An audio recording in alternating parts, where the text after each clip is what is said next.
اعوذ باللہ من الشیطان الرجیم بسم اللہ الرحمن الرحیم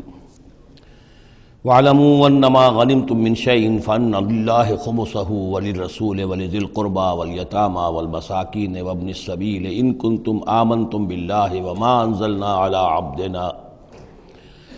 أَنزَلْنَا عَلَىٰ عَبْدِنَا يَوْمَ الْفُرْقَانِ يَوْمَ الْتَقَى الْجَمْعَانِ وَاللَّهُ عَلَىٰ كُلِّ شَيْءٍ قَدِيرٌ صدق اللہ العظیم۔ اب یہاں وہ مال غنیمت کا حکم بیان ہو رہا ہے۔ وَاعْلَمُوا جان لو انما غنمتم من شیء جو بھی غنیمت تمہیں حاصل ہوئی ہے، فَأَنَّ لِلَّهِ خُمُسَهُ تو اس کا خمس پانچواں حصہ تو اللہ کے لیے ہے، وَلِلرَّسُولِ اور رسول کے لیے ہے، وَلِذِي الْقُرْبَى اور رسول کے قرابت داروں کے لیے ہے۔ یہ بات سمجھ لیجئے یہاں اچھی طرح کہ در حقیقت حضور صلی اللہ علیہ وسلم کا جو معاش کا معاملہ تھا، جب تک آپ مکے میں تھے حضرت خدیجہ الکبریٰ رضی اللہ تعالی عنہا کی دولت جو ہے اس سے آپ کا کام چل رہا تھا، جو بھی بچا کچا آیا تھا۔ مدینے میں آ کر ظاہر بات ہے کہ اب آپ کے پاس اپنا کوئی ذریعہ معاش نہیں تھا، نہ آپ کوئی تجارت کرتے تھے، تو اب آپ کے اخراجات اور پھر یہ کہ آپ کے بھی قرابت دار ہیں، آپ کی ازواج مطہرات ہیں، ان کے اخراجات کہاں سے آئیں گے؟ تو مال غنیمت میں سے خمس جو ہے وہ اس کام کے لیے رکھ لیا گیا، گویا وہ بیت المال کا حصہ ہوگا، اور بیت المال ہی کفالت کرے گا حضور کی بھی اور حضور کے قرابت داروں کی بھی۔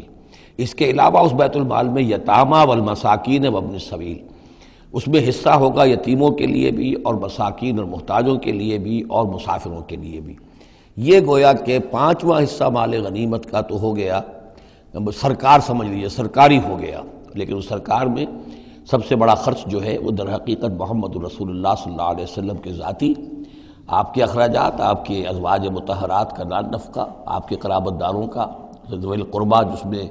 آپ کو بھی تو ظاہر بات ہے کہ کچھ نہ کچھ صلہ رحمی آپ فرماتے تھے، تو اس کے لیے، اور یہ کہ یتیموں اور مساکین کے لیے وابن السبیل۔ ان کنتم آمنتم باللہ اگر تم ایمان رکھتے ہو اللہ پر،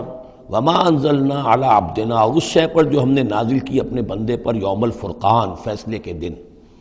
یعنی جو شے نازل کی وہ ہے غیبی امداد، نصرت غیبی، جو فرشتے آئے۔ ظاہر بات ہے کہ وہ ایک انسین جو ہے غیب کا معاملہ ہے، فرشتوں کو دیکھا تو کسی نے نہیں، تو جیسے وحی آتی تھی حضرت جبرائیل لے کر آتے تھے تو اس پر ایمان رکھتے ہو کہ یہ قرآن جو ہے اللہ کی طرف سے ہے،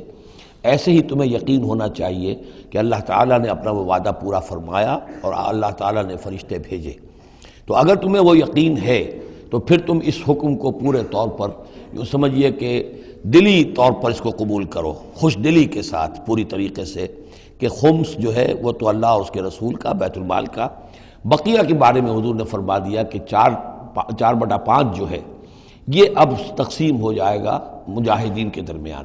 اس میں اس سے کوئی بحث نہیں ہے کہ کس نے کتنا جمع کیا، سارا مال ایک جگہ جمع ہوگا اور پھر اس کے حصے لگیں گے، چاہے کوئی پہرے پر تھا، جنگ کی نوبت ہی نہیں آئی، چاہے یہ کہ کوئی باقاعدہ جنگ میں کسی نے حصہ لیا، چاہے کسی نے مال غنیمت جمع کیا چاہے نہیں کیا، جو بھی جنگ میں ہے ان کو برابر کا حصہ ملے گا۔ اس میں یہ ہے کہ جو سواریوں والے تھے انہیں دوہرا، اور جو پیدل تھے انہیں اکیلا، اس لیے کہ سواریاں اگر کسی کا اونٹ ہے، کسی کا گھوڑا ہے، 2 گھوڑے بھی تھے، تو ظاہر بات ہے کہ اس کے چارے وغیرہ کا بندوبست وہ خود اپنے پاس سے کرتا تھا، کوئی سپلائی لائنز تو آج کل کی جس طرح فوجوں کی ہوتی ہیں وہاں موجود نہیں تھی، لہذا جو مجاہد تھا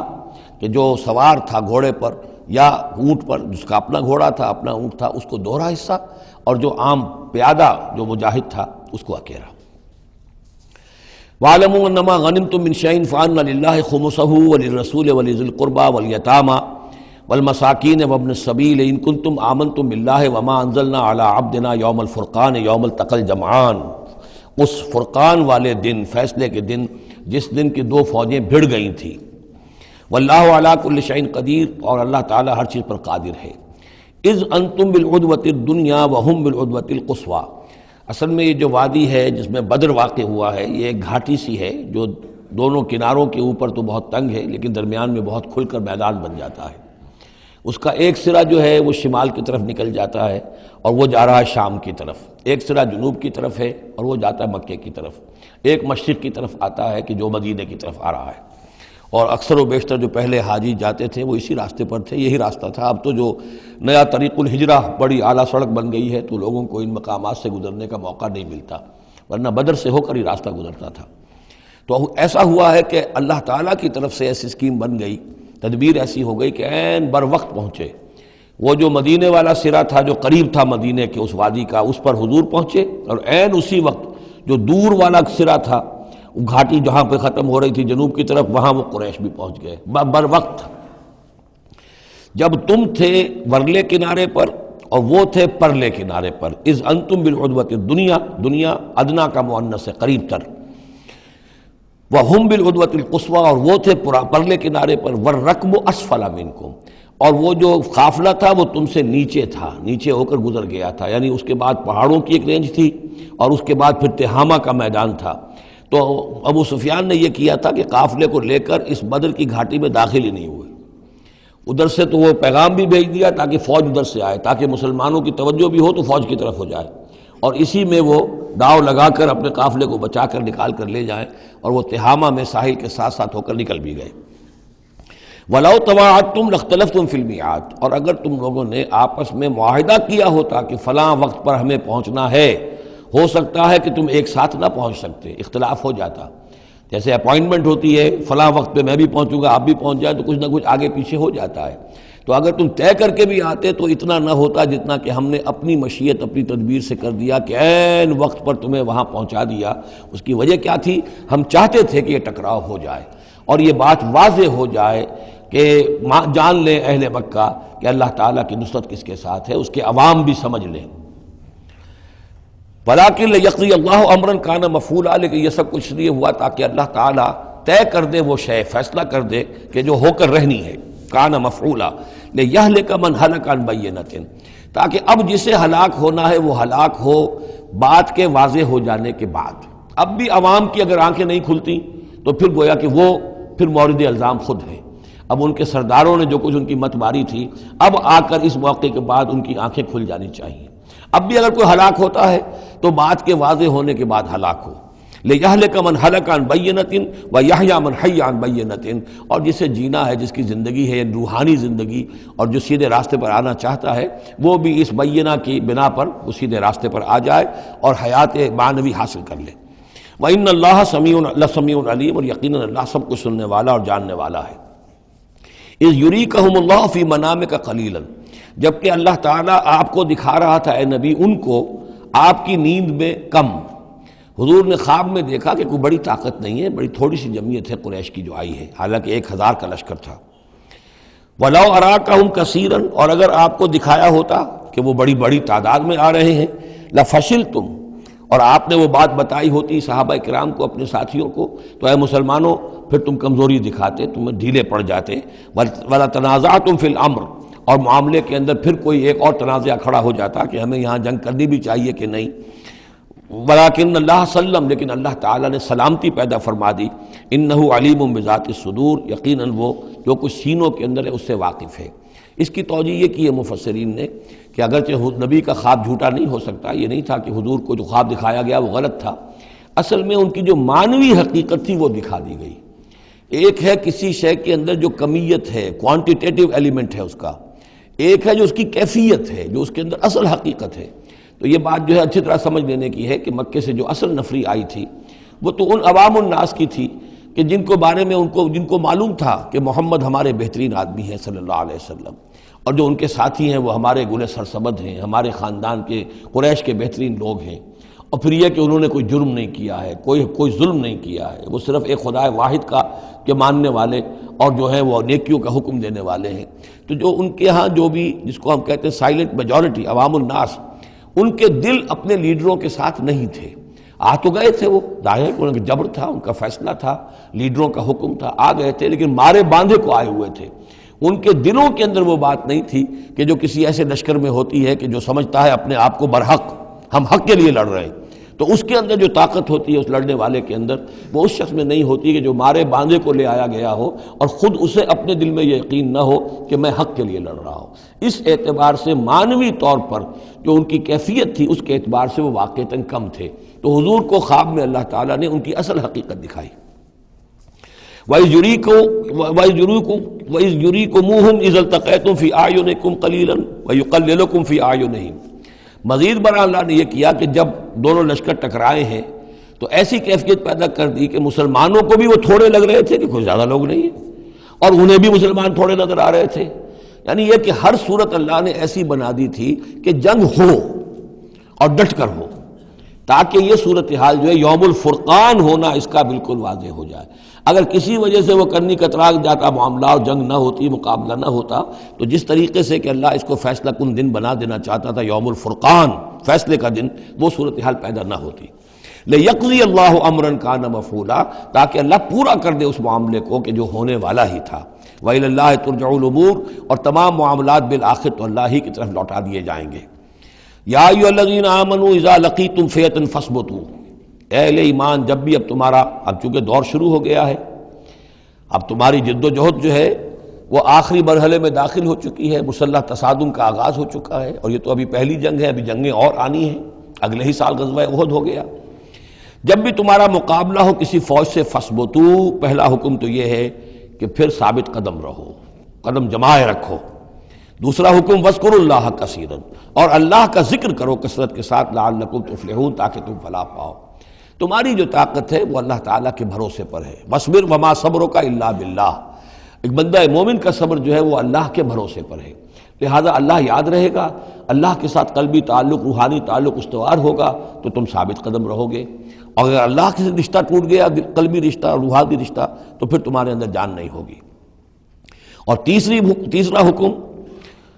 لعلکم تفلحون، تاکہ تم مراد پاؤ. اور تیسرا حکم اطیعوا اللہ ورسولہ، اور دیکھو تیسرا حکم یہ ہے کہ جو ڈسپلن ہے اس کی پابندی کرو، حکم مانو اللہ کا اور اس کے رسول کا.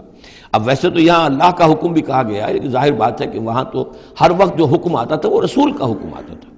اس لیے کہ قرآن بھی آ رہا ہے تو رسول کی زبان سے ادا ہو رہا ہے، اور رسول اپنی جانب سے اپنی اجتہاد کے تحت، اپنی رائے کے تحت، اپنی تدبیر کے تحت کوئی رائے دے رہے ہیں تو بھی حضور کی زبان مبارک سے ادا ہو رہا ہے.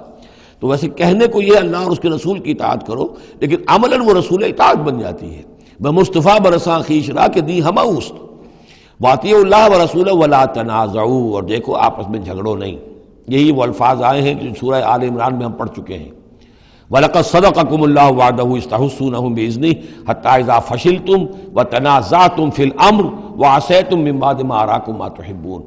اب یہ ایک سال بعد ہونے والا ہے، یہ ایک سال پہلے ان سے کہا جا رہا ہے نظم کی پابندی کرو، اطاعت رسول پر کاربند رہو. ولا تنازعوا، اختلاف نہ کرو، جھگڑا نہ ڈالو. فتفشلوا، تو تم ڈھیلے پڑ جاؤ گے. وتذهب ريحكم، اور تمہاری ہوا اکھڑ جائے گی. واصبروا، اور ثابت قدم رہو. ان اللہ مع الصابرین، یقیناً اللہ تعالیٰ صابروں کے ساتھ ہے، اللہ کی نصرت، تائید اہل صبر کے ساتھ ہے. ولا تکونوا کالذین خرجوا من دیارہم بطرا ورئاء الناس، ان لوگوں کے مانند نہ ہو جانا کبھی جو نکلے تھے اپنے گھروں سے اتراتے ہوئے، اینٹتے ہوئے، اکڑتے ہوئے لوگوں کو دکھانے کے لیے. یہ وہ قریش کا لشکر جب چلا ہے تو ابو جہل نے جو بھی ساز و سامان کیا تھا اس کے لیے ڈھول ڈھمک کا بھی تھا، اور اس کے ساتھ جو ہے ہر طرح کا لاؤ لشکر، تو وہ تو جا رہے تھے بالکل اس خیال سے کہ فتح ہماری ہے ہی ہے اور ہم مسل کر رکھ دیں گے، جیسے مچھر کو مسل دیا جاتا ہے. یہ مسلمان ہیں ہی کتنے، وہ جو ہے خوب اپنے شان و شوکت کا مظاہرہ کرتے ہوئے جا رہے تھے. وَيَصُدُّونَ عَن سَبِيلِ اللَّهِ، اور حقیقت کیا تھی کہ اللہ کے راستے سے روک رہے تھے. وَاللَّهُ بِمَا يَعْمَلُونَ مُحِيطٌ، اور جو کچھ وہ کر رہے تھے اللہ اس کا احاطہ کیے ہوئے تھا. اللہ کے قابو سے باہر جانے والی ان کی کوئی تدبیر نہیں تھی. وَإِذْ زَيَّنَ لَهُمُ الشَّيْطَانُ أَعْمَالَهُمْ، اور جب کہ شیطان نے ان کے لیے ان کے اعمال کو مزین کر دیا تھا. وَقَالَ لَا غَالِبَ لَكُمُ الْيَوْمَ، اور اس نے ان کے کان میں یہ پھونک ماری تھی، یہ وسوسہ ڈالا تھا، آج تم پر کوئی غالب نہیں آ سکتا. مکے سے نکلی ہو نفری اور 1000 کی، یہ تو گویا کہ بڑی انہونی سی بات تھی. عرب کے اندر اس طرح کے مواقع بہت کم آتے تھے، تو گویا کہ وہ نے پٹیاں پڑھاتا آ رہا تھا، پھونکے مارتا آ رہا تھا، آپ پر کوئی غالب نہیں آ سکتا. لا غالب لکم اليوم من الناس، کوئی انسانوں میں سے تم پر غالب نہیں آ سکتا. وَإِنِّي جَارٌ لَكُمْ، اور میں بھی تمہارے ساتھ ہی ہوں. فَلَمَّا تَرَأَتِ الْفِئَتَانِ، اور جب دونوں لشکروں نے ایک دوسرے کو دیکھا، آمنے سامنے ہوئی. نَكَصَ عَلَىٰ عَقِبَيْهِ، تو وہ شیطان اپنی ایڑیوں کے بل پیچھے مڑ گیا، بھاگا. وقال، اور اس نے کہا انی بریء منکم، میں تم سے لا تعلق ہوں، میرا تم سے کوئی تعلق نہیں. انی ارا ما لا ترون، میں وہ کچھ دیکھ رہا ہوں جو تم نہیں دیکھ رہے. فرشتوں کو دیکھنا جو ہے، چونکہ یہ بھی ناری مخلوق ہے، نور اور نار میں بڑا قرب ہے. نوری مخلوق ہے ملائکہ، اور ناری مخلوق ہے جن، اور یہ جن ہے عزازیل ابلیس، تو اس کو نظر آ گیا فرشتے آ رہے ہیں، انی ارا ما لا ترون، میں وہ کچھ دیکھ رہا ہوں جو تم نہیں دیکھ سکتے، انی اخاف اللہ، مجھے اللہ کا خوف ہے، واللہ شدید العقاب، اور اللہ سزا دینے میں بہت سخت ہے۔ اذ یقول المنافقون والذین فی قلوبہم مرض، اب یہ ایک نقشہ تو یہ تھا کہ جب چلے آ رہے تھے قریش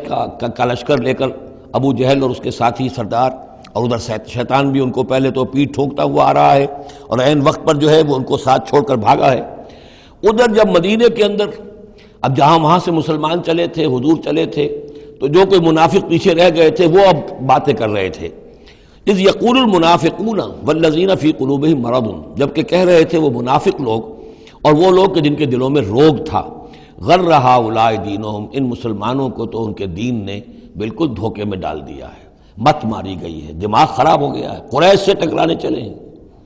ان کی عقل جواب دے گئی ہے۔ ہم تو پہلے بھی سمجھتے تھے کہ یہ سفہاء ہیں، بے وقوف ہیں، احمق ہیں، لیکن اب تو معلوم ہوتا ہے کہ سرے سے مت ماری گئی۔ غر ہؤلاء دینہم، ان کے دین نے ان کی مت مار دی۔ ومن یتوکل علی اللہ فإن اللہ عزیز حکیم، انہیں کیا پتا کہ جو کوئی توکل کرے اللہ پر تو اللہ تعالیٰ زبردست ہے، حکمت والا۔ وَلَوْ تَرَىٰ يَتَوَفَّى الَّذِينَ كَفَرُوا الْمَلَائِكَةُ، اور کاش تم دیکھ سکتے جب کہ قبض کرتے ہیں فرشتے ان کافروں کو، ان کی جانوں کو، یضربون وجوہہم، ان کے چہروں پر ضرب لگاتے ہوئے، وادبارہم، اور ان کی پیٹھوں پر، وذوقوا عذاب الحریق، اور کہتے اب چکھو جلنے کا عذاب، ذالک بما قدمت ایدیکم، اور یہ وہ کچھ ہے جو تمہارے اپنے ہاتھوں نے آگے بھیجا ہے، وان اللہ لیس بظلام للعبید، اور یہ کہ اللہ تو ہرگز اپنے بندوں کے حق میں ظالم نہیں ہے، ظلم کرنے والا نہیں ہے۔ کداب آل فرعون والذین من قبلہم، جیسے کہ معاملہ ہوا آل فرعون کا اور ان کا جو ان سے پہلے تھے۔ آل فرعون سے پہلے قوم شعیب سے پہلے صدوم اور عمورہ کی بستیاں، ان سے پہلے قوم سمود، ان سے پہلے قوم عاد، ان سے پہلے قوم نوح، یہ ہم سورہ اعراف کے اندر یہ ساری چیزیں پڑھ کر آئے۔ کداب آل فرعون والذین من قبلہم کفروا بآیات اللہ، انہوں نے بھی اللہ کی آیات کا کفر کیا، فاخذہم اللہ بذنوبہم، تو اللہ نے پکڑ لیا انہیں ان کے گناہوں کی پاداش میں۔ ان اللہ قوی شدید العقاب، یقیناً اللہ تعالیٰ قوی ہے، قوت والا ہے، زور آور ہے، اور سزا دینے میں سخت ہے۔ ذالک بان اللہ لم یکن مغیرا نعمۃ انعمها علی قوم حتی یغیروا ما بانفسہم، یہ اس لیے ہے کہ اللہ تعالیٰ کا یہ طریقہ نہیں ہے کہ کوئی نعمت جو اس نے کسی قوم کو دی ہو اس میں تغیر کر دے جب تک کہ وہ قوم اپنے اندر کی کیفیت کو متغیر نہ کر دے۔ یعنی یہ ہر قوم جو اٹھی تھی اسی شکل میں اٹھی تھی کہ اللہ تعالیٰ نے ایک نبی بھیجا، جیسے کہ قوم ہود ختم ہوئی تو حضرت ہود اور ان کے ساتھیوں کے ذریعے سے ایک نئی قوم وجود میں آئی جو آگے چل کر سمود کہلائی۔ تو یہ لوگ کون تھے؟ یہ لوگ تھے جن کو اللہ نے نعمت دی تھی، انعام دیا تھا، احسان کیا تھا، ایمان انہیں ملا تھا، لیکن جب انہوں نے اپنی اس نعمتوں کو بدل دیا، کفر کی روش پر آ گئے، توحید کی پگڈنڈی چھوڑ کر، توحید کی شاہراہ کو چھوڑ کر شرک کی پگڈنڈیوں پہ مڑ گئے، تو پھر اللہ تعالیٰ کی نعمت بھی تبدیل ہو جاتی ہے، اللہ تعالیٰ نعمت سلب کر لیتا ہے، انعام کی جگہ پر اللہ کا عذاب آ جاتا ہے۔ ذالک بان اللہ لم یکن مغیرا نعمۃ انعمها علی قوم حتی یغیروا ما بانفسہم، یہی ہے جو مضمون آگے بھی آئے گا سورہ رعد میں بھی، اور اس کو پھر یہ کہ اردو میں بھی ایک شعر میں لوگوں نے پیش کیا ہے کہ خدا نے آج تک اس قوم کی حالت نہیں بدلی، نہ ہو جس کو خیال آپ اپنی حالت کے بدلنے کا۔ قوموں کے اپنے اندر کے حالات بدلتے ہیں تو پھر تقدیر بدلتی ہے، صرف خواہش سے، وشفل تھنکنگ سے، امانی سے کوئی بات نہیں ہوا کرتی۔ اور قوم ظاہر بات ہے کہ افراد پر مشتمل ہوتی ہے، پہلے کچھ افراد بدلیں گے، ان کے اندر قلب ماہیت ہوگی، ان کا باطن بدلے گا، ان کی سوچ، ان کے نظریات، ان کے خیالات، ان کے مقاصد، ان کی دلچسپیاں، ان کی امنگیں تبدیل ہو جائیں گی۔ یہ اندر کے بدلے ہوئے لوگ جو ہیں جب کثیر تعداد میں ہوں گے تو پھر یہ مل جل کر زور لگائیں گے، طاقت لگائیں گے، معاشرے کو بدل دیں گے، اور پھر یہ اس طریقے سے کہ انقلاب آئے گا۔ چون بجاں در رفت جہاں دیگر شود، جہاں چو دیگر شد جہاں دیگر شود، جب یہ قرآن کسی کے اندر اتر جاتا ہے اس کے اندر ایک تبدیلی آ جاتی ہے، بالکل بدل جاتا ہے انسان اندرونی طور پر، اور یہ اندرونی تبدیلی ہے جو عالمی انقلاب تک ممتد ہو سکتی ہے۔ واللہ وان اللہ سمیع علیم، اللہ سب کچھ سننے والا جاننے والا ہے۔ کداب آل فرعون، جیسے کہ دستور تھا یا ہوا معاملہ آل فرعون کا، والذین من قبلہم، اور جو ان سے پہلے تھے، کذبوا بآیات ربہم، انہوں نے اپنے رب کی آیات کو جھٹلایا، فاہلکناہم بذنوبہم، تو ہم نے ان کو ہلاک کر دیا ان کے گناہوں کی پاداش میں. واغرقنا آل فرعون، اور آل فرعون کو ہم نے غرق کر دیا. وکل کانوا ظالمین، اور یہ سب کے سب ظالم تھے. ان شر الدواب عند اللہ الذین کفروا فهم لا یؤمنون، بدترین چوپائے اللہ کے نزدیک یہی لوگ ہیں اللہ کے نزدیک جو کفر کرتے ہیں اور وہ ایمان نہیں لاتے. یعنی وہی جو آیت ہم پڑھ چکے سورہ اعراف میں کہ یہ لوگ انسان نظر آتے ہیں، حقیقت میں انسان نہیں ہیں. لہم قلوب لا یفقہون بہا ولہم اعین لا یبصرون بہا ولہم آذان لا یسمعون بہا اولئک کالانعام بل ہم اضل. وہ چوپایوں کے مانند ہیں بلکہ ان سے بھی گئے گزرے. اس لیے شر الدواب کہا گیا. تمام جانداروں میں اور جمان چوپایوں میں، جانوروں میں سب سے برے لوگ جو ہیں وہ یہ انسان نما حیوان ہیں کہ جن کے اندر عقل نہیں، جن کے اندر شعور نہیں، جو ایمان سے خالی ہیں اور کفر پر اور صرف دنیا کی لذتوں پر ریجھ گئے. الذین عاہدت منہم ثم ینقضون عہدہم فی کل مرۃ وہم لا یتقون. وہ لوگ کہ جن سے آپ نے اے نبی معاہدہ کیا تھا پھر وہ ہر مرتبہ اپنا عہد توڑتے ہیں اور اس کا کوئی ڈر نہیں رکھتے. اب یہ اشارہ ہو رہا ہے یہود کی طرف، کیونکہ حضور جب مدینے میں تشریف لائے تو میں نے آپ کو شروع میں بتا دیا تھا کہ آپ نے بہت بڑا یہ سمجھیے کہ اس کو Montgomery what, professor Montgomery what نے جس قدر تعریف کی ہے اس کی، اور سارے جتنے بھی الفاظ ہو سکتے تھے انگریزی زبان میں، اسٹیٹسمین شپ کہ حضور کا معاملہ، فہمی کا معاملہ، تدبر کا معاملہ، سیاست کو سمجھنے کا معاملہ، اس کی بہت بڑی بات یہ ہے کہ آپ نے یہودی قبائل جو تھے تینوں ان کو معاہدوں میں جکڑ لیا. تو یہ ایک بہت بڑا آپ کا کارنامہ تھا. لیکن اب ظاہر بات ہے جکڑے تو وہ گئے، اندر سے وہ دشمنی کرتے تھے، ساز باز کرتے تھے. اوپر معاہدہ ہے، اندر سے ساز باز چل رہی ہے، پیغامات بھیجے جا رہے ہیں قریش کو کہ کیا کر رہے ہیں آپ لوگ، کیوں دیر کر رہے ہیں، کیوں نہیں حملہ کرتے، ہم اندر سے آپ کی مدد کریں گے. تو یہ خدمت ابھی چل رہی تھی. تو فرمایا الذین عاہدت منہم ثم ینقضون عہدہم، وہ لوگ کہ جن سے نبی آپ نے عہد کیا، معاہدے کیے، اور وہ یہ کہ اپنے معاہدے توڑ رہے ہیں. فی کل مرۃ، ہر بار. وہم لا یتقون، اور وہ ڈرتے نہیں ہیں. فإما تثقفنہم فی الحرب، تو اگر آپ پا جائیں انہیں جنگ میں، فشرد بہم من خلفہم، تو ان کو ایسی سزا دیجئے کہ جو پیچھے ہیں ان کے ہوش ٹھکانے آ جائیں، لعلہم یذکرون، تاکہ انہیں عبرت حاصل ہو جائے. یعنی یہ کہ اب ایک تو یہ ہے کہ وہ کوئی صرف ان کی جو ہے وہ وہاں سے خطوط جا آ رہے ہیں، پیغام رسانی ہو رہی ہے، لیکن کہیں اگر ان میں اس کا کوئی شخص جنگ میں بھی پکڑا جائے، واقعتاً وہ جنگ میں شریک ہو جائے، قریش کی طرف سے آ جائے اور پکڑا جائے، تو پھر اس کو وہ سزا دیجئے کہ جو ایک کی سزا جو ہے وہ سینکڑوں کے ہوش ٹھکانے کر دے. یہ ہے مطلب. وَإِمَّا تَثْقَفَنَّهُمْ فِي الْحَرْبِ فَشَرِّدْ بِهِمْ، ایسی سزا ان کو دیجئے من خلفہم کے جو ان سے پیچھے ہیں ان کے بھی ہوش ٹھکانے ہو جائیں، لعلہم یذکرون، شاید کہ پھر وہ نصیحت پکڑ لیں. وَإِمَّا تَخَافَنَّ مِنْ قَوْمٍ خِيَانَةً، اور اگر آپ کسی کو قومی سطح پر اندیشہ ہو جائے آپ کو کسی سے کہ وہ خیانت پر اتر آئی ہے، یعنی ایک ہے انڈیویجول ایکٹس. بنو قریظہ کا کوئی شخص ہے جو کام کر رہا ہے، بنو قریظہ کا سردار کہے گا صاحب مجھے کیا معلوم، یہ ایک شخص کا انڈیویجول معاملہ ہے، اس نے کوئی خط لکھ دیا ہوگا قریش کو یا کوئی سلسلہ جرمانی کیا ہوگا، لیکن یہ ہمارا اجتماعی معاملہ نہیں ہے، ہم معاہدے کے پابند ہیں. بنو قینقاع کا کوئی شخص ہے اس نے کر دیا، تو اس کے لیے تو پہلا حکم آ گیا. وہ کہیں اگر مل جائے، جنگ میں مل جائے، کیونکہ ویسے تو اسے ہاتھ نہیں لگا سکتے، معاہدہ ہے ان کے ساتھ، تو معاہدہ ہے، اس کو کیا سزا دیں گے. لیکن یہ کہ جنگ میں کہیں آ جائے، اتنی جرأت کر جائے، تو پھر اس کو وہ سخت سزا دیجیے گا کہ جو پیچھے بیٹھے ہوئے ہیں، جو دورے ہلا رہے ہیں، تارے ہلا رہے ہیں، ان کو بھی ہوش ٹھکانے آ جائے. لیکن یہ کہ اگر آپ کو اندیشہ ہو جائے کہ کوئی قبیلہ جو ہے وہ خلاف ورزی کرنے پر اتر آیا ہے، خیانت کرنے پر اتر آیا ہے، وَإِمَّا تَخَافَنَّ مِنْ قَوْمٍ خِيَانَةً، کسی کی طرف سے خیانت کا آپ کو اندیشہ ہی ہو جائے، فَانبِذْ إِلَيْهِمْ عَلَىٰ سَوَاءٍ، تو پھر پھینک دیجئے ان کی طرف کھلم کھلا، یعنی پھر معاہدے کو ایبروگیٹ کیجئے، کہہ دیجئے کہ آج سے ہمارا کوئی معاہدہ نہیں. یہ نہیں ہے کہ معاہدہ بھی قائم رہے اور آپ ان کے خلاف اقدام بھی کر دیں، یہ صحیح نہیں. اس لیے کہ یہ مقام جو ہے اخلاقی اعتبار سے بھی غلط ہے، اور خاص طور پر آپ کا مقام، مقام نبوت، اس کے اعتبار سے کسی درجے میں بھی نہیں ہے کہ کسی قوم کے ساتھ معاہدہ بھی ہے، آپ کو اندیشہ ہے کہ وہ خیانت کر رہے ہیں، تو آپ کھلم کھلا اعلان کر دیجئے کہ آج سے میرا اور تمہارا کوئی معاہدہ نہیں، پھر اقدام کیجئے. لیکن یہ کہ بغیر اس اعلان کے کوئی اقدام کرنا ان کے خلاف، یہ در حقیقت اللہ تعالیٰ جو اخلاق چاہتا ہے اہل ایمان کے، اس کے منافی ہے. وَإِمَّا تَخَافَنَّ مِنْ قَوْمٍ خِيَانَةً فَانبِذْ إِلَيْهِمْ عَلَىٰ سَوَاءٍ. اصل میں یہی وہ بات تھی جس کے حوالے سے مولانا مودودی مرحوم نے 1948 میں یہ جو جہاد کشمیر اس وقت ہو رہا تھا اس کے بارے میں رائے ظاہر کی تھی کہ ہندوستان کے ساتھ ہمارے سفارتی تعلقات ہیں، بھارت کے ساتھ ہمارا سارا معاملہ معاہدات کے اوپر چل رہا ہے، پھر اگر یہ کہ معاملہ جو ہے دوسری طرف ہم یہ شکل کر رہے ہیں کہ وہاں پر جنگ کا معاملہ کر رہے ہیں تو یہ غلط ہے، شریعت کی روح سے، قرآن کی روح سے غلط ہے۔ ہمیں کھلم کھلا اعلان کرنا چاہیے، جو بھی ہو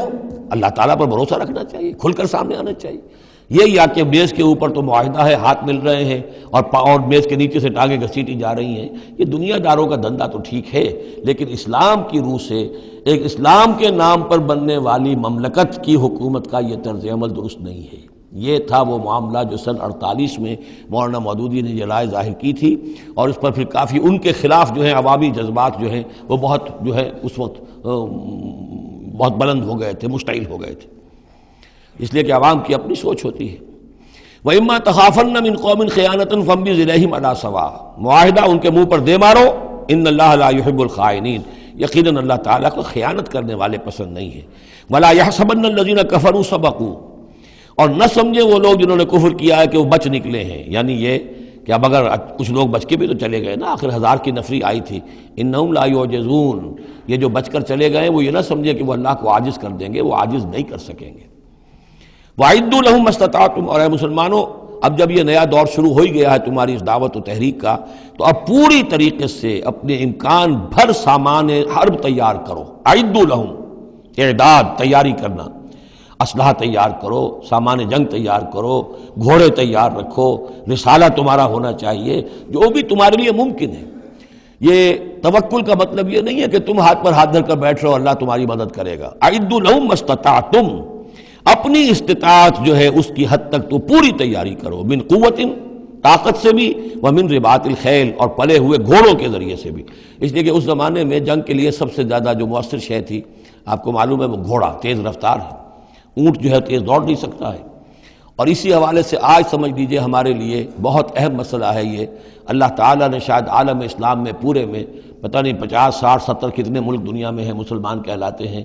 ایک ملک ہے صرف جسے ایٹمک صلاحیت دی ہے، اور یہ امانت پوری امت مسلمہ کی ہے، مسلمانان پاکستان کے پاس۔ اور اس کے بارے میں اگر امریکہ کا دباؤ قبول کر لیا گیا تو یہ سب سے بڑی خیانت ہوگی اللہ کے ساتھ، امت مسلمہ کے ساتھ، اللہ کے دین کے ساتھ۔ وہ اسرائیل لے کر بیٹھا ہوا ہے ایٹم بم کے، اس کے پاس انبار لگے ہوئے، لیکن یہ ہے کہ ساری پالیسی جو چل رہی ہے وہ یہ کسی طریقے سے پاکستان کا، ایک عراق کے بارے میں اندیشہ ہوا تھا کہ اسے ایٹمی دانت نکل سکتے ہیں، اس ایک مرتبہ اس کا وہ ایٹمک پلانٹ جو ہے اس کا بھرکس نکال دیا تھا، دوسری مرتبہ یہ کہ اس کا پورا بھرکس ہی نکل گیا، اگلا پچھلا کھایا پیا سب اگلوا دیا۔ اب پاکستان پر سارا دباؤ، ساری ڈپلومیسی جو بھی چل رہی ہے اس وقت، کان کھولنے کی اور آنکھیں کھول کر دن گزارنے کی ضرورت ہے۔ ہمیں حکم یہ ہے کہ جو بھی اللہ نے تمہیں دیا ہے، تمہارا امکان، جو بھی تمہارے پاس امکانی طاقت ہے اسے سنبھال کر رکھو، ڈیٹرنٹ۔ اعدوا لہم ما استطعتم من قوت ومن رباط الخیل ترہبون بہ عدو اللہ، تاکہ تم اللہ کے دشمنوں کو اس سے ڈرا سکو، یہی ہے ڈیٹرنٹ، معلوم ہو کہ ان کے پاس وہ طاقت ہے۔ وعدوکم، اور اپنے دشمنوں کو بھی ڈرا سکو، وآخرین من دونہم، ایک تو ہے اللہ کے دشمن اور تمہارے دشمن ایک اور بھی ہیں جو ان کے سوا ہیں، ان کے پرے ہیں، انہیں تم نہیں جانتے، لا تعلمونہم اللہ یعلمہم، اللہ انہیں جانتا ہے، یعنی وہ مارے آستین منافقین ہیں، یہ تمہاری اپنی آستینوں کے اندر بیٹھے ہوئے ہیں، تمہیں پتہ بھی نہیں ہے کہ وہ لوگ بھی در حقیقت ففتھ کالمسٹ عنصر ہے کہ جو در حقیقت تمہاری تباہی چاہتا ہے، بربادی چاہتا ہے۔ وما تنفقوا من شیء، اب ظاہر بات ہے کہ اگر ساز و سامان فراہم کرنا ہے، اسلحہ فراہم کرنا ہے، اور ساز و سامان کے لیے جو ہے گھوڑے تیار کرنے ہیں تو انفاق کرنا پڑے گا۔ انفقوا مما رزقناکم وما تنفقوا من شیء فی سبیل اللہ یوفی الیکم، اور دیکھو جو کچھ بھی تم خرچ کرو گے اللہ کی راہ میں وہ پورا پورا تمہیں مل جائے گا، پورا پورا دیا جائے گا۔ وانتم لا تظلمون، اور تم پر کوئی زیادتی نہیں ہوگی، تمہاری کوئی حق تلفی نہیں ہوگی۔ تم دو تو صحیح، اب وہ پورے 2 رکوع ذہن میں لے آئیے جو سورہ بقرہ میں ہم نے پڑھے تھے کہ اگر کوئی شخص اللہ کی راہ میں مال خرچ کرتا ہے، فی سبیل اللہ خرچ کرتا ہے، تو جیسے ایک دانہ جو ہے وہ زمین کے اندر ڈال دیتے ہو، اس سے جو ایک پودا نکلتا ہے اس میں سٹے ہوتے ہیں، 7 سٹے ہیں، اور ہر سٹے کے اندر 100 دانے ہیں، تو وہ ایک دانہ 700 دانے پیدا کر رہا ہے، اور اللہ تعالیٰ جس کو چاہے گا 700 گنا سے بھی زیادہ اجر و ثواب دے گا۔ کہاں سید کا رکھ رہے ہو اپنے پیسے، خرچ کر دو اسے، اس لیے کہ اب اس دعوت کا اور اس تحریک کا اور محمد رسول اللہ کی جو جد و جہد ہے اس کا وہ مرحلہ آ گیا ہے کہ اب ساز و سامان اور کیل کانٹے سے لیس ہونا ضروری ہے۔ وَأَعِدُّوا لَهُم مَّا اسْتَطَعْتُم مِّن قُوَّةٍ وَمِن رِّبَاطِ الْخَيْلِ ترہبون بہ عدو اللہ وعدوکم وآخرین من دونہم لا تعلمونہم اللہ یعلمہم وما تنفقوا من شیء فی سبیل اللہ یوفی الیکم وانتم لا تظلمون وَإِن جَنَحُوا لِلسَّلْمِ فَانْجَحْ لَهَا، اور اے نبی اگر وہ اپنے بازو اپنے کندھے نیچے گرا دے امن کے لیے، صلح کے لیے، اگر قریش آمادہ ہو جاتے ہیں تو آپ بھی جھک جائیے، کوئی بات نہیں، صلح کر لیجیے۔ وَتَوَكَّلْ عَلَى اللَّهِ، اللہ پر توکل کیجیے، یعنی یہ کہ اگر وہ صلح کرنے کے اوپر آمادہ ہے صلح کر لیجیے، اور ڈریے نہیں کہ ہو سکتا ہے وہ چال چل رہے ہوں، نہیں، صلح کا جواب صلح سے دیجیے، لیکن یہ کہ اللہ پر توکل کیجیے۔ وَهُوَ السَّمِيعُ العليم، وہ سب کچھ إِنَّهُ هُوَ السَّمِيعُ العليم، یقیناً وہ سب کچھ سننے والا اور جاننے والا ہے۔ وَإِن يُرِيدُوا أَن يَخْدَعُوكَ، اور اگر وہ چاہتے ہو کہ آپ کو دھوکہ دے دیں، فَإِنَّ حَسْبَكَ اللَّهُ، تب بھی آپ نہ گھبرائیں، آپ کے لیے اللہ کافی ہے، اللہ کی طرف سے ضمانت ہے۔ هُوَ الَّذِي أَيَّدَكَ بِنَصْرِهِ وَبِالْمُؤْمِنِينَ، وہی تو ہے اللہ جس نے اے نبی آپ کی مدد کی ہے اپنی نصرت سے اور اہل ایمان کے ذریعے۔ یہ ذرا نوٹ کیجئے، اللہ نے محمد کی مدد کی ہے اہل ایمان کے ذریعے، یعنی اللہ تعالیٰ کا یہ فضل ہوا محمد رسول اللہ صلی اللہ علیہ وسلم پر کہ ایسے صحابہ عطا فرمائے جو مخلص تھے، کہ جہاں آپ کا پسینہ گرا وہاں انہوں نے اپنی خون کی ندیاں بہا دی۔ حضرت موسیٰ کو ایسے ساتھی میسر نہیں آئے، کیا حال تھا جبکہ ان کو کہا گیا اللہ کی راہ میں جنگ کرو، اور ان کا فضل بنتا وربک فقاتل انا ہاؤنا قاعدون، جاؤ تم جاؤ، ہم بیٹھے ہیں یہاں۔ رب انی لا املک الا نفسی واخی فافرق بیننا وبین القوم الفاسقین۔ یہاں یہ ہوا تھا جب دوسری مرتبہ مقام صفرا پر جب ہوئی ہے جو مشاورت، اور وہ بڑی یوں سمجھیے کہ کانٹے کی مشاورت تھی، وہاں بھی کچھ لوگ زور دے رہے تھے مسلسل کہ چلیے ہمیں چلنا چاہیے پہلے قافلے کی طرف، وہ تو آپ کو سیرت کی کتابوں میں پڑھنا ہوگا، لیکن یہ ہے کہ اس وقت حضور کا منشا یہ تھا، آپ بار بار کہ اچھا آپ اور لوگ مشورہ دیں، اور لوگ بھی مشورہ دیں۔ حضرت مقداد نے کھڑے ہو کر یہی بات کہی رضی اللہ تعالیٰ عنہ، اے نبی آپ ہمیں موسیٰ کے ساتھی نہ سمجھیے جنہوں نے کہہ دیا تھا وَسَبَنْتَ وَرَبُّكَ فَقَاتِلَا إِنَّا هُنَا قَاعِدُونَ، ہم آپ کے ساتھی ہیں، آپ جو حکم دیں ہم حاضر ہیں۔ حضرت ابوبکر نے تقریر کی، حضرت عمر نے تقریر کی، حضور دیکھ رہے ہیں انصار کا کیا منشا ہے، ان کی کیا رائے ہے۔ پھر کھڑے ہوئے حضرت سعد، انہوں نے کہا ہے کانک تعنینا یا رسول اللہ، اے اللہ کے رسول شاید آپ کا روح سخن ہماری جانب ہے، شاید اس وجہ سے کہ ہمارا جو معاہدہ ہوا تھا بیعت عقبہ ثانیہ میں وہ یہ تھا کہ اگر مدینے پر حملہ ہوگا تو ہم آپ کی حفاظت کریں گے، شاید یہ گمان ہے آپ کا۔ فَإِنَّا آمَنَّا بِكَ وَصَدَّقْنَاكَ، ہم آپ پر ایمان لا چکے، ہم نے آپ کی تصدیق کی، ہم نے آپ کو اللہ کا رسول مانا، اب ہمارے پاس کوئی آپشن نہیں ہے۔ خدا کی قسم اگر آپ اپنا گھوڑا سمندر میں ڈال دیں گے ہم بھی آپ کے پیچھے اپنی سواریاں سمندر میں ڈال دیں گے، اور خدا کی قسم اگر آپ ہمیں کہیں گے ہم اپنی اونٹیوں کو دبلا کر دیں گے برق الغماد تک جا پہنچیں گے، یعنی یمن کا شہر ہے برق الغماد، وہاں تک پہنچ جائیں گے چاہے ہماری اونٹنیاں لاغر ہو جائیں۔ اس کے بعد حضور کا چہرہ کھل اٹھا کہ انصار کی طرف سے بھی ان کے ایک رئیس نے یہ بات کہی ہے، پھر آپ نے کہا چلو اب بدر کی طرف۔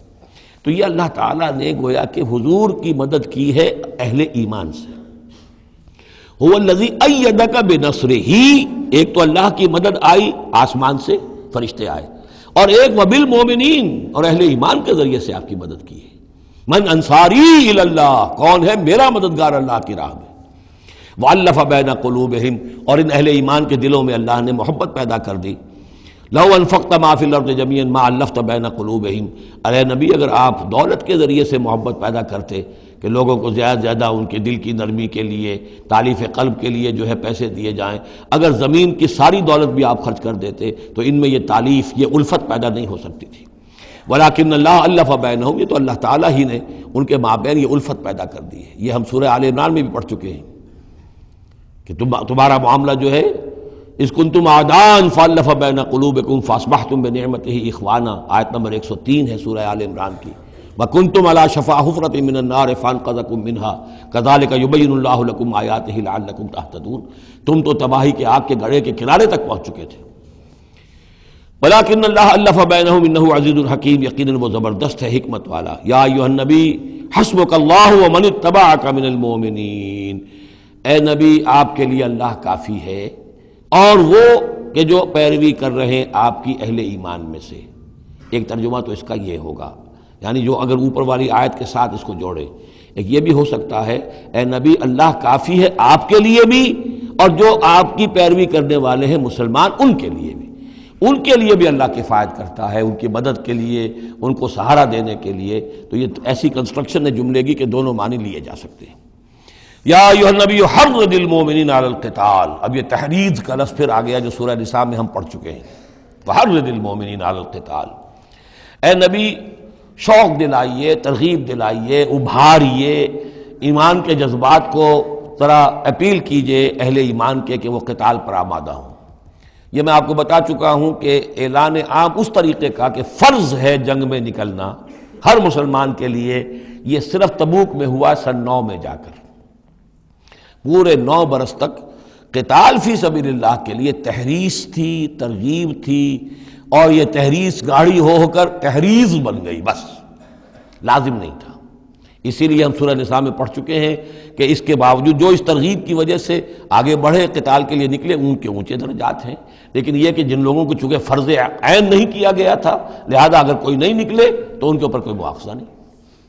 لیکن یہ کہ غزوہ تبوک میں نفیر عام تھی کہ ہر صاحب ایمان کا نکلنا ضروری ہے۔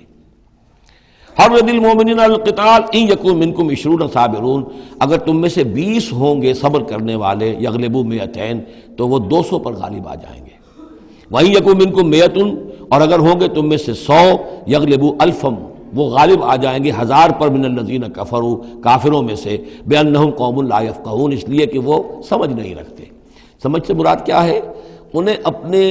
اپنے موقف کی حقانیت کا یقین نہیں ہے۔ ایک شخص ہے جو جانتا ہے میں حق پر ہوں، میں حق کے لیے لڑ رہا ہوں۔ ایک شخص ہے ڈل مل ہے، ایسے ہی لڑ رہا ہے، مارے باندھے کو لڑ رہا ہے، کسی کے کہے سے آ گیا، مرسینری ہے، تنخواہ یافتہ ہے اس لیے آ گیا۔ اب اس میں اور اس میں زمین و آسمان کا فرق ہوگا۔ تو ان لوگوں کو چونکہ وہ شے حاصل نہیں ہے، لہذا ان کی حالت کیا ہے کہ اگر آپ 10 ہوں گے 100 پر غالب آ جائیں گے۔ لیکن اس کے بعد جو اگلی آیت آ رہی ہے وہ گویا کہ اس کی کچھ عرصے کے بعد یقیناً نازل ہوگی، جو ہوئی جو یہاں شامل کر دی گئی۔ الآن خفف اللہ عنکم، اب اللہ نے تم پر سے تخفیف کر دی ہے، وعلم ان فیکم ضعفا، اور اللہ کے علم میں ہے یہ بات کہ تمہارے اندر کچھ کمزوری آ گئی ہے۔ لیکن یہ کمزوری کیسے آئی ہے اس کو سمجھ لینا چاہیے۔ سابقون الاولون، مہاجرین اور انصار کے اندر کوئی کمزوری نہیں آئی معاذ اللہ، ابو بکر اور عمر میں یا سعد بن معاذ میں رضی اللہ تعالیٰ عنہ اجمعین، ان میں کوئی کمزوری نہیں آئی۔ لیکن جو نئے مسلمان آ رہے تھے، جن کی ابھی تربیت نہیں ہوئی تھی، اوسط گر رہا ہے۔ ظاہر بات ہے جو نئے لوگوں کی تعداد بڑھ رہی ہے، جن کی تربیت اتنی نہیں ہوئی ہے، جن کے اندر ایمان ابھی اتنا گہرا نہیں اترا ہے، اتنا راسخ نہیں ہوا ہے، تو اس کے حوالے سے اب فرض کیجئے کہ 1000 کے اندر پہلے تو ایسے ہوتے تھے کچے پکے جو ہیں وہ 20 ہیں، 50 ہیں، 100 ہیں، اب یہ ہے کہ ان کی تعداد بڑھتی جا رہی ہے اگر، تو نتیجہ کیا ہوگا کہ اوسط جو ہے وہ گر جائے گی۔ اس اوسط کے اعتبار سے اب تمہارے اندر کچھ کمزوری آ گئی ہے۔ فَإِن يَكُن مِّنكُم مِّائَةٌ صَابِرَةٌ يَغْلِبُوا 200، اب بھی یہ ہے کہ اگر تمہارے اندر 100 ہوں گے کہ جو صبر کرنے والے ہوں گے وہ 200 پر غالب آ جائیں گے۔ وَإِن يَكُن مِّنكُمْ أَلْفٌ، اور اگر تم میں سے 1000 ہوں گے، يَغْلِبُوا 2000 بِإِذْنِ اللَّهِ، تو وہ 2000 پر غالب آ جائیں گے اللہ کے اذن سے۔ وَاللَّهُ مَعَ الصَّابِرِينَ، اور یقیناً اللہ صبر کرنے والوں کے ساتھ ہے۔ مَا كَانَ لِنَبِيٍّ أَن يَكُونَ لَهُ أَسْرَىٰ، اب یہ ایک اور بہت نازک معاملہ ہوا جو غزوہ بدر کے بعد، کہ وہ جو 70 قیدی پکڑے گئے ان کا کیا کیا جائے۔ جو قریش کے 70 قیدی، اب اس کی ایک شکل تو یہ تھی، مشاورت کی حضور نے، حضرت ابو بکر کی ایک رائے تھی، حضور کی اپنی رائے بھی وہی تھی، اس لیے کہ جو مزاج حضور کا تھا، آپ شفیق، نرم، رؤوف، رقیق القلب، یہی معاملہ حضرت ابو بکر کا تھا۔ حضرت عمر تھے سخت، اشدہم فی امر اللہ عمر، حضرت عمر کی یہ رائے تھی کہ ان سب کو قتل کر دینا چاہیے، اگر ہم نے فدیہ لے کر یا معاف کر دیا ویسے ہی چھوڑ دیا، یہ پھر دوبارہ آئیں گے، کفر کو تقویت حاصل ہوگی۔ تو اس کو تو جب تک کہ کفر کی کمر ٹوٹ نہ جائے، یہ سانپ جو ہے جب تک کہ پوری طرح کچلا نہ جائے، اس وقت تک جو ہے ہمیں کوئی نرمی نہیں کرنی چاہیے، بلکہ وہ اس حد تک تھے کہ ہم میں سے یہ جو قیدی آئے ہیں جو ان کے قریب ترین عزیز ہوں، بس مہاجرین کے اندر وہ لوگ موجود تھے، قریش کے جو لوگ پکڑے گئے ہیں، تو مہاجر جو تھے یہاں صحابہ کرام وہ بھی تو قرشی تھے، تو اپنے قریب ترین عزیزوں کو اپنے ہاتھ سے قتل کریں، یہ حضرت عمر کی رائے تھی۔ حضور صلی اللہ علیہ وسلم کی رائے اور حضرت ابو بکر کی رائے بھی یہ تھی کہ نہیں، نرمی کی جائے، فدیہ لے کر چھوڑ دیا جائے۔ فیصلہ ہو گیا، اس پر عمل ہو گیا، لیکن پھر جو یہ آیت اتری ہے یہ پھر بہت سخت ہے اس میں اس فیصلے کو غلط قرار دیا گیا، اگرچہ فیصلہ ہو گیا ٹھیک ہے، لیکن یہ کہ اس کے اوپر گرفت ہوئی ہے کہ یہ نہیں ہونا چاہیے تھا۔ یہ مضمون بنیادی طور پر یہ سورہ محمد میں آئے گا صلی اللہ علیہ وسلم، اور وہاں تفصیل کے ساتھ اس کی پوری بات آ چکی ہے، اور چونکہ سورہ محمد سورہ بقرہ سے بھی پہلے نازل ہو چکی تھی، سورۃ القتال، اس حوالے سے یہ بات جو ہے بہت اہم ہے کہ اس میں یہ قاعدہ قانون آ چکا تھا، اس کے باوجود اس بات کا ہو جانا یہ گویا کہ ایک طرح سے ایک کوتاہی ہوئی ہے، وقتی طور پر نظر انداز ہو گیا اللہ تعالیٰ کا مستقل حکم۔ ما کان لنبی ان یکون لہ اسرا، کسی نبی کے لیے یہ جائز نہیں ہے کہ اس کے پاس قیدی ہوں، حتی یسخن فی الارض، جب تک کہ زمین کے اندر خوب خونریزی نہ ہو لے، یعنی باطل کی کمر نہ توڑی جا چکی ہو، اس وقت تک قیدی رکھنا۔ قیدی رکھنے کا مطلب تو ہے کہ وہ زندہ رہیں گے، آج نہیں تو کل انہیں چھوڑنا پڑے گا، آپ چھوڑیں گے ان کو، وہ پھر کفر کی تقویت کا باعث بنیں گے۔ تريدون عرض الدنیا، تم دنیا کا ساز و سامان چاہتے ہو، یعنی فدیہ ملے گا، مال ملے گا۔ اب یہ ظاہر بات ہے کہ نہ حضور کی یہ نیت ہو سکتی تھی معاذ اللہ، اور نہ حضرت ابو بکر کی، لیکن اللہ تعالیٰ کا معاملہ ہے، جب وہ اپنے نبیوں کے اوپر بھی کبھی گرفت کرتا ہے تو بظاہر الفاظ بڑے سخت ہوتے ہیں، بظاہر بڑے سخت ہوتے ہیں، تو اس کے اندر وہ سختی موجود ہے۔ ظاہر بات ہے کہ یہ بات نہ حضور کے لیے نہ حضرت ابو بکر کے لیے۔ تريدون عرض الدنیا، تم دنیا کا سامان چاہتے ہو، واللہ یرید الآخرہ، اللہ کے پیش نظر آخرت ہے۔ سورہ محمد کی آیت نمبر 4 میں یہ پورا قانون آئے گا، ہم وہاں پڑھ لیں گے۔ واللہ عزیز حکیم، اور اللہ تعالی عزیز اور حکیم ہے۔ لولا کتاب من اللہ سبقہ، اگر نہ ہوتی بات اللہ کی طرف سے جو پہلے سے آ چکی تھی، یعنی سورہ محمد کی آیت نمبر 4، اس میں ایک امکان نکلتا تھا اس کی تعبیر کا، اگرچہ تعبیر کے اندر میرے نزدیک غلطی ہوئی ہے، لیکن پھر بھی ایک اس کے اندر امکان موجود تھا جس کو کہ استعمال کیا ہے محمد الرسول اللہ صلی اللہ علیہ وسلم سے۔ لولا کتاب من اللہ سبقہ، اگر یہ اللہ تعالیٰ کی طرف سے بات پہلے سے طے نہ ہو چکی ہوتی، لمسکم فیما اخذتم عذاب عظیم، تو جو کچھ تم نے یہ فدیہ وغیرہ لیا ہے اس پر تم پر بڑا سخت عذاب آتا۔ قانون ہم سورہ محمد میں پڑھیں گے کہ وہ کیا تھا، اور اس کی انٹرپریٹیشن کے اندر یہاں حضور نے کس جگہ سے گنجائش نکالی۔ دیکھیے ہوتا یہ ہے کہ آپ کا رجحان نرمی کا ہے تو آپ ایک ہی بات کے اندر سے نرم پہلو نکال لیں گے، جیسے کہ میں نے عرض کیا تھا کہ جو لوگ کے سنتے ہیں الذین یستمعون القول فیتبعون احسن، وہ لوگ کہ جو کسی بات کو سن کر پھر پیروی کرتے ہیں اس میں سے بہترین کی، جو بھی اس میں اعلیٰ ترین درجہ ہے اس تک پہنچنے کی کوشش کرتے ہیں۔ لیکن طبیعت کے اندر جو نرمی تھی تو اس نرمی کی وجہ سے حضور نے اس کے اندر ایک اپنے لیے گنجائش نکال لی، لیکن چونکہ اس آیت کے اندر وہ گنجائش واقعتاً موجود ہے، لہذا فرمایا اگر وہ نہ ہوا ہوتا، لولا کتاب من اللہ سبقہ، اگر وہ آیت پہلے نازل نہ ہو چکی ہوتی، لمسکم فیما اخذتم عذاب عظیم، تو تم پر جو بھی تم نے لیا ہے یہ فدیہ وغیرہ، اس پر تم پر بڑی سخت پکڑ ہوتی اور عذاب آتا۔ روایات میں آتا ہے کہ حضور بھی اور حضرت ابو بکر بھی دونوں پھر اس آیت کے نزول کے بعد روتے رہے ہیں کہ ہم سے یہ خطا ہوئی ہے۔ بہرحال خطا اجتہادی ہے، کوئی غلط اس طرح کی نہیں ہے کہ کسی صریح حکم کی خلاف ورزی کی گئی ہو، وہ یہ ہے کہ جو بھی اس میں رعایت رکھی گئی تھی اس کو آپ نے اپنے اجتہاد سے اس کے اندر سے جو بھی نرمی کا پہلو تھا وہ نکال دیا۔ فَكُلُوا مِمَّا غَنِمْتُمْ حَلَالًا طَيِّبًا، تو اب کھاؤ جو تمہیں ملا ہے غنیمت۔ غنیمت میں وہ بھی ہے جو عین جنگ کے موقع پر مال غنیمت ملا، اور جو فدیہ اب مل رہا ہے وہ بھی غنیمت ہے۔ حلالا طیبا، کھاؤ، اس میں کوئی اب تمہیں ہچکچاہٹ نہ ہو، حلال اور طیب ستھرا۔ واتقوا اللہ، اللہ کا تقوی اختیار کرو، ان اللہ غفور الرحیم، یقیناً اللہ تعالیٰ بخشنے والا رحم فرمانے والا ہے۔ یا ایھا النبی قل لمن فی ایدیکم من الاسریٰ، اے نبی کہہ دیجئے ان لوگوں سے جو آپ کے قبضے میں ہیں قیدی۔ اب قیدیوں میں جان لیجئے حضرت عباس ابن عبد المطلب بھی تھے رضی اللہ عنہ، جو حضور کے چچا تھے۔ گمان غالب یہ ہے کہ وہ ایمان تو لا چکے تھے، اپنے ایمان کا اعلان نہیں کیا تھا، لہذا جنگ میں کفار کے ساتھ ہو کر آئے تھے، وہ بھی گرفتار تھے۔ اور بھی کچھ لوگ تھے کہ جن کے بارے میں حضور جانتے تھے کہ یہ لوگ جو ہے اپنی دلی خواہش سے نہیں آئے ہیں، بلکہ یہ کہ اپنے سرداروں کے دباؤ کی وجہ سے آئے ہیں، لیکن قانون تو قانون ہے۔ تو اس طریقے کا معاملہ جب ہوا ہے، اور پھر حضور کے اپنے اقدامات، وہ قیدی ہیں ابو العاص، ان کی بڑی صاحبزادی زینب رضی اللہ تعالی عنہ نے پھر ان کے لیے اپنا وہ ہار بھیجا ہے جو حضرت خدیجہ نے انہیں شادی کے موقع پر دیا تھا۔ تو یہ ایسی کیفیات ہیں، ہم جب پڑھتے ہیں ان چیزوں کے تو ہمارے لیے تو ایک تعلق جو ہے وہ ایک ماضی کی تاریخ کے قصوں کی ہے، وہاں تو یہ خونی رشتے بھی تھے، تعلقات بھی تھے، ایک ہی خاندان ہے، ایک ہی قبیلہ ہے، اسی کے لوگ آئے ہوئے ہیں۔ تو اب حضور کے دل میں جو ہے اس وقت سنا یہ ہے کہ جب رات کے وقت کراہ رہے تھے حضرت عباس، انہیں باندھا ہوا تھا، سخت ظاہر بات ہے قیدیوں کو جکڑا ہوا ہے رسیوں کے اندر، تو ان کے جو کچھ اتنا بند تھے کہ سخت تھے، وہ جو بند تھے جن میں بندھے ہوئے تھے کہ کراہ رہے تھے، تو حضور نے کہا تمام قیدیوں کے بند ڈھیلے کر دو۔ یہ نہیں کہا کہ صرف عباس کا بند ڈھیلا کر دو، بلکہ آپ نے ان کی کراہنے کی آواز سن کر پھر آپ نے فرمایا سب کے بند ڈھیلے کرو، اتنا سخت ان کو نہ باندھو۔ تو اس طرح کا معاملہ جو ہے اس کو ذہن میں رکھیے۔ یا ایھا النبی قل لمن فی ایدیکم من الاسریٰ، کہہ دیجئے ان سے جو آپ کے ہاتھ میں اب قیدی ہیں،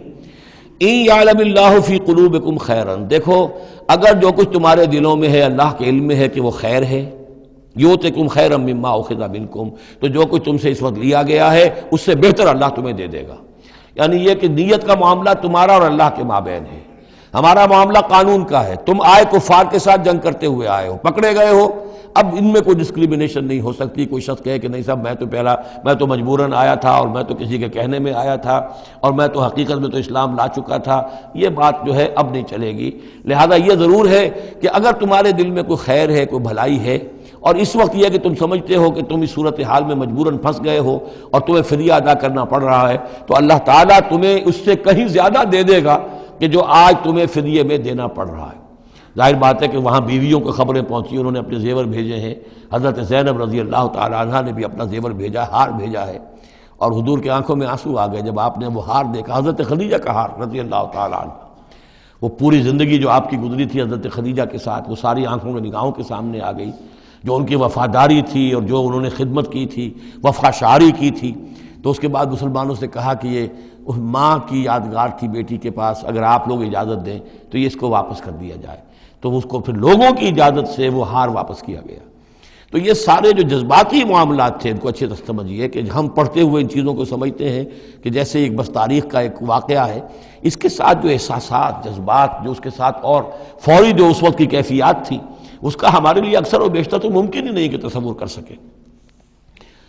یا ایھا النبی قل لمن فی ایدیکم من الاسریٰ، اے نبی کہہ دیجئے ان لوگوں سے جو آپ لوگوں کے قبضے میں ہیں اس وقت ان قیدیوں میں سے، ان یعلم اللہ فی قلوبکم خیرا، اگر اللہ کے علم میں ہے کہ تمہارے دل میں خیر ہے، یؤتکم خیرا مما اخذ منکم، تو جو کچھ تم سے لیا گیا ہے اللہ اس سے بہتر تمہیں دے دے گا، ویغفر لکم، اور تمہیں بخش دے گا، واللہ غفور الرحیم، اور اللہ غفور الرحیم ہے۔ وَإِن يُرِيدُوا خِيَانَتَكَ، اور اگر یہ آپ سے خیانت کرنا چاہیں، جھوٹ بول رہے ہوں، جھوٹی قسمیں کھا رہے ہوں کہ ہمارے ساتھ تو معاملہ یوں ہو گیا تھا اور ایسے آ گئے تھے، فقد خان اللہ من قبل، تو پھر یہ پہلے اللہ سے بھی خیانتیں کرتے رہے ہیں، فامکنا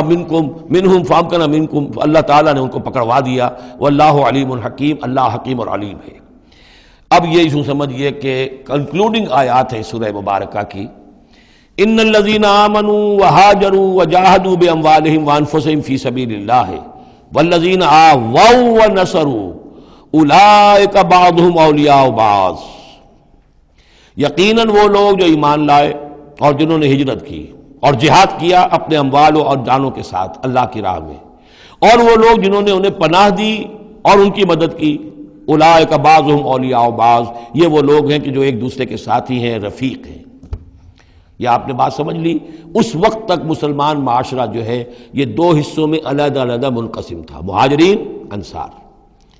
اگرچہ مہاجرین اور انصار کو بھائی بھائی بنایا جا چکا تھا، لیکن ظاہر بات ہے کہ صرف اس طرح کے تعلق سے وہ پورا جو قبائلی نظام جو ہے وہ ایک دم تو تلپٹ نہیں ہو جاتا۔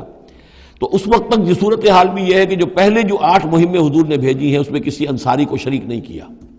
وہ ایکسکلوسیولی مہاجر فینومینن تھا۔ جنگ بدر میں پہلی مرتبہ جو ہے انصار شریک ہوئے ہیں، ورنہ پہلے صرف مہاجرین تھے۔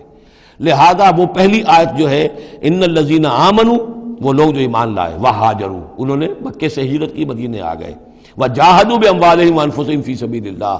اور انصار مدینہ تو اب جہاد میں شریک ہوئے ہیں، یہ 1.5 سال سے اس جہاد میں پہلے سے چلے آ رہے ہیں کہ پوری 8 مہمیں جو پہلے کی ہیں وہ ایکسکلوسیو جو ہیں وہ صرف مہاجرین نے کی ہیں۔ وجاہدوا باموالہم وانفسہم فی سبیل اللہ، یہ ایک طبقہ ہو گیا، ایک جماعت ہو گئی۔ والذین آووا، اور انصار کی شان کیا ہے؟ انہوں نے انہیں جگہ دی، پناہ دی، اپنے گھر تقسیم کر دیے، اپنی دکانیں تقسیم کر دی، اور اس طریقے سے مسلمانوں کے لیے اپنے دلوں میں بھی اور اپنے گھروں میں بھی پوری جگہ پیدا کی۔ اولئک بعضهم اولیاء بعض، انہوں نے مدد بھی کی، یہ سب ایک دوسرے کے ساتھی ہیں۔ والذین آمنوا ولم یہاجروا، اور وہ لوگ کہ جو ایمان لائے لیکن ہجرت نہیں کی، ما لکم من ولایتہم من شیء، تمہارا ان کے ساتھ اب کوئی تعلق نہیں۔ آگے چل کر سورہ نساء میں جو بعد میں نازل ہوئی ہیں، پڑھ چکے ہیں ہم پہلے، ان میں تو یہ ہے کہ وہ کافر اور منافق قرار دیا گیا، ان کے ساتھ وہی سلوک کرو جو کافروں کے ساتھ ہے، انہیں پکڑو اور قتل کرو، الا یہ کہ کسی ایسی قبیلے سے ہوں جن کے ساتھ تمہارا معاہدہ ہو، وہ پورا قانون وہاں آ گیا ہے۔ لیکن یہاں بھی پہلی بات بتا دی گئی، اب کوئی ولایت باہمی تمہاری ان کے ساتھ نہیں ہے۔ یعنی فرض کیجئے کوئی شخص کہتا ہے میں تو ایمان لا چکا تھا، مجبوراً آئے تھے لیکن ہجرت کیوں نہیں کی؟ جب ہجرت نہیں کی تو اب تمہارا شمار ہوگا انہی لوگوں کے ساتھ جن کے ساتھ تم جنگ کر کے آئے ہو۔ تم یہ نہیں کہہ سکتے کہ میرا تعلق جو ہے اہل ایمان سے شمار کیا جانا چاہیے۔ والذین آمنوا ولم یہاجروا ما لکم من ولایتہم من شیء، تو کوئی تمہاری ان سے رفاقت نہیں ہے، کوئی تعلق نہیں ہے، کوئی عہد نہیں ہے، کوئی قول و قرار نہیں ہے۔ یہ آیت بھی معلوم ہوتا ہے کہ انہی جو اسیر تھے غزوہ بدر کے، انہی کی طرف اصل میں روح سخن ہے۔ حتیٰ یہاجروا، جب تک کہ وہ ہجرت نہ کریں، ہاں واپس جائیں، فدیہ دے کر جائیں، پھر ہجرت کر کے آ جائیں تو ٹھیک ہے، پھر وہ مسلمانوں میں سے ہوں گے، تمہارے بھائی ہوں گے، تمہارے حمایتی ہوں گے اور تم ان کی حمایت کرو گے۔ وَإِنِ اسْتَنصَرُوكُمْ فِي الدِّينِ، اور وہ لوگ کہ جو ایمان تو لائے لیکن ہجرت نہیں کی، اپنے اپنے قبیلوں میں رہے یا مکے میں رہے، اگر وہ تم سے مدد مانگے دین میں، فَعَلَيْكُمُ النَّصْرُ، تو اے مسلمانوں تم پر واجب ہے ان کی مدد کرنا۔ إِلَّا عَلَىٰ قَوْمٍ بَيْنَكُمْ وَبَيْنَهُمْ مِيثَاقٌ، سوائے اس کے کہ وہ کسی ایسی قوم سے تعلق رکھتے ہوں کہ جن کے تمہارے درمیان کوئی معاہدہ ہے۔ اگر کوئی قبیلہ ہے کہ جس کے ساتھ حضور نے معاہدہ کیا ہوا ہے صلح کا، اور وہاں کوئی مسلمان ہے اور وہ ہجرت تو کر نہیں رہا، وہاں سے وہ مدد کی درخواست کرتا ہے کہ میری مدد کی جائے، تو اس کے خلاف اس کی مدد نہیں کی جائے گی، اس لیے کہ قوم کے ساتھ معاہدہ ہے۔ واللہ بما تعملون بصیر، اور جو کچھ تم کر رہے ہو اللہ اسے دیکھ رہا ہے۔ والذین کفروا بعضهم اولیاء بعض، اور وہ لوگ جنہوں نے کفر کیا وہ ایک دوسرے کے ساتھی ہیں، ایک دوسرے کے حمایتی ہیں، ایک دوسرے کے پشت پناہ ہیں۔ عرب قبائلی معاشرے کے اندر یہ جو ولایت کا معاملہ ہوتا تھا، اس میں پھر یہ ذمہ داریاں بھی آتی تھیں۔ کسی کے اوپر تاوان پڑ گیا ہے تو جو اس کے ولی ہیں، جو اس کے حلیف ہیں، ان کو بھی تاوان میں سے حصہ پہ دینا پڑتا تھا۔ کوئی قیدی ہو گیا ہے، اسے کوئی فدیہ دینا ہے تو جو اس کے حلیف ہیں، جب اس کے گھر والے بھی وہ فدیے کے لیے رقم جمع کریں گے تو وہ حلیف بھی اس کے اندر اپنا حصہ ڈالیں گے۔ تو یہ تو معاشرے کے اندر جو قبائلی معاشرہ ہوتا ہے یہ چیزیں ہوتی ہیں۔ تو یہاں فرما دیا گیا جو کافر ہیں وہ ایک دوسرے کے حلیف ہیں، جو اہل ایمان ہیں وہ ایک دوسرے کے حلیف ہیں، لیکن اہل ایمان میں سے جو ہجرت نہیں کرتے وہ اہل ایمان کے حلیف نہیں ہیں، بلکہ وہ تو انہی کافروں کے ساتھ شمار ہوگا ان کا جن کے ہاں وہ رہ رہے ہیں۔ البتہ یہ کہ اگر وہ مدد طلب کریں تمہیں مدد کرنی ہوگی، بشرطے کہ ان کے قبیلے سے تمہارا کوئی معاہدہ نہ ہو۔ الا تفعلوہ، اگر تم ان چیزوں کی پابندی نہ کرو، ایک مسلمان ہے وہاں سے اس نے خط لکھ دیا ہے کہ مجھے یہاں ستایا جا رہا ہے، حالانکہ اس قبیلے سے آپ کا معاہدہ اور آپ چڑھ دوڑے اس قبیلے کے اوپر، تو یہ معاملہ نہیں چلے گا دنیا کے اندر۔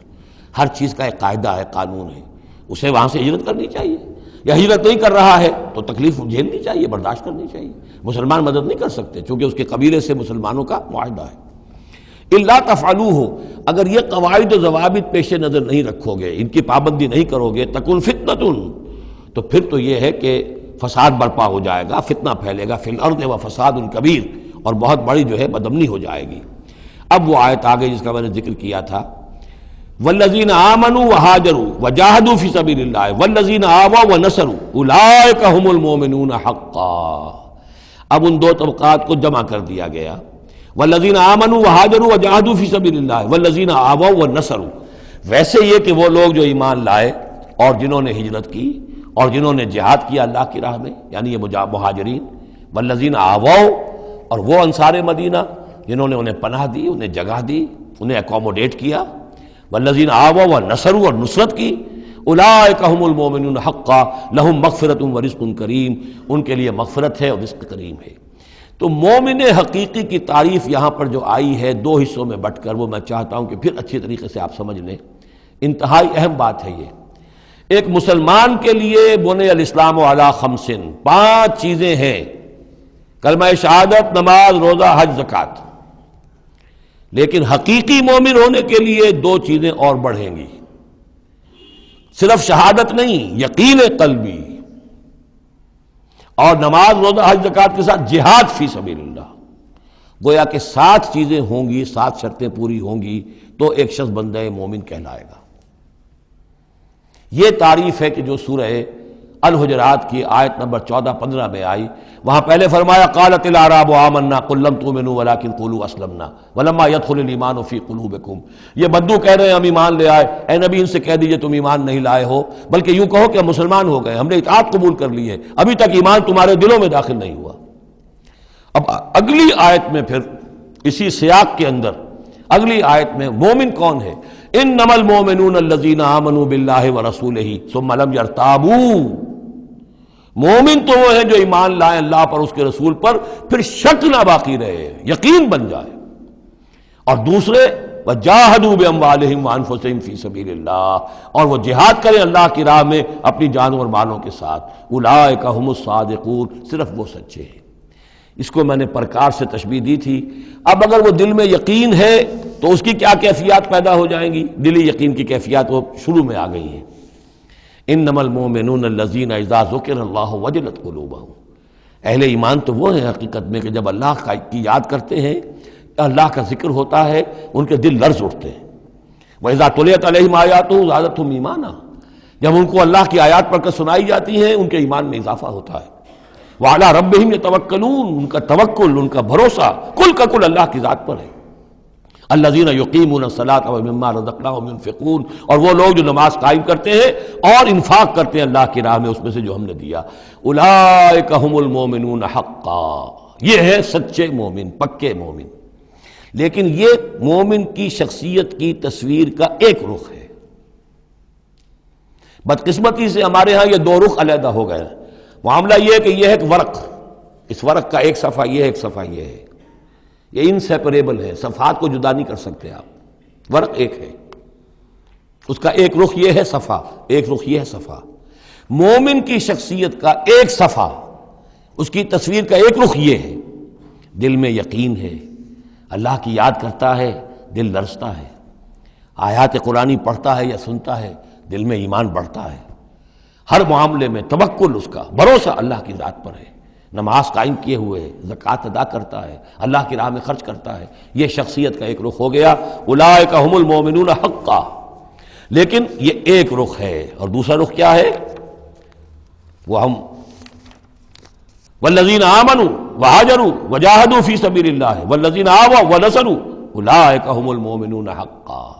اور وہ لوگ جو ایمان لائے، جنہوں نے ہجرت کی، جنہوں نے جہاد کیا اللہ کی راہ میں، اور وہ لوگ جنہوں نے انہیں جگہ دی، پناہ دی اور ان کی مدد کی، یہ ہے مومن سچے۔ تو تصویر کے ان دونوں رخوں کو جوڑیے، یہ ہے اصل میں جو آج کی ضرورت ہے۔ صحابہ کرام کی شخصیتوں میں یہ دونوں رخ تھے۔ جیسے زوال آیا ہمارے ہاں، اڑائے کچھ ورق لالے نے، کچھ نرگس نے، کچھ گل نے، چمن میں ہر طرف بکھری ہوئی ہے داستاں میری، دین کے حصے بکھرے ہو گئے، کوئی حلقے ذکر کے ہیں تو ان کو جہاد وغیرہ سے کوئی غرض نہیں، کوئی جہادی تحریکیں ہیں تو ان کے اندر جو ہے وہ دوسری کیفیات نہیں۔ اس طرح کے معاملات جو ہے تقسیم ہو چکے ہیں۔ جب تک کہ یہ مکمل شخصیتیں وجود میں نہیں آئیں گی، یہ ظاہر بات ہے صحابہ کی کمیت کے اعتبار سے تو وہاں تک نہیں پہنچ سکتے، لیکن ان کا عکس تو ہو، اس طرح کی کیفیت متوازن طریقے پر۔ اگر 25% ادھر ہے 25% ادھر بھی ہو، 10% ادھر ہے 10% ادھر بھی ہو، لیکن ایک ہی طرف 70% ہو جائے، دوسری طرف 0 ہو، وہ معاملہ گڑبڑ ہے۔ یہ دونوں جو رخ ہے شخصیت کے، ان کو جمع کرنے کی ضرورت ہے۔ اولئک ھم المؤمنون حقا لہم مغفرۃ ورزق کریم، ان کے لیے مغفرت ہے اور رزق کریم ہے۔ اللہم ربنا اجعلنا منہم، اللہم ربنا اجعلنا منہم والذین آمنوا من بعد وہاجروا وجاہدوا، اور جو لوگ بعد میں ایمان لائے یا لائیں گے اور ہجرت کریں، جہاد کریں، وجاہدوا معکم، تمہارے ساتھ ہو کر جہاد کریں، فاولئک منکم، تو اے مسلمانوں وہ تم ہی میں سے ہیں، تمہاری جماعت، تمہاری امت حزب اللہ کے حصے ہوں گے۔ وَأُولُو الْأَرْحَامِ بَعْضُهُمْ أَوْلَىٰ بِبَعْضٍ فِي کتاب اللہ، البتہ اللہ کا جو قانون ہے، جو شریعت ہے، مثلا جو وراثت کا معاملہ ہے، اس کا تعلق جو اولو الارحام کے ساتھ ہے۔ یہ جو بھائی چارہ تھا اس کے بنا پر وراثت نہیں ہے، وراثت ہوگی وہی جو رحمی رشتے ہیں جن کے بنا پر کہ وراثت کا قانون بنا دیا گیا. اولو الارحام بعضهم اولی ببعض فی کتاب اللہ. اللہ کی شریعت کے ضابطے کے قانون میں بہرحال جو رحمی رشتے ہیں وہ یقیناً مقدم ہیں. ان اللہ بکل شیء علیم. یقیناً اللہ تعالی ہر چیز کا علم رکھتا ہے. بارک اللہ لی ولکم فی القرآن العظیم ونفعنی وإیاکم بالآیات والذکر الحکیم.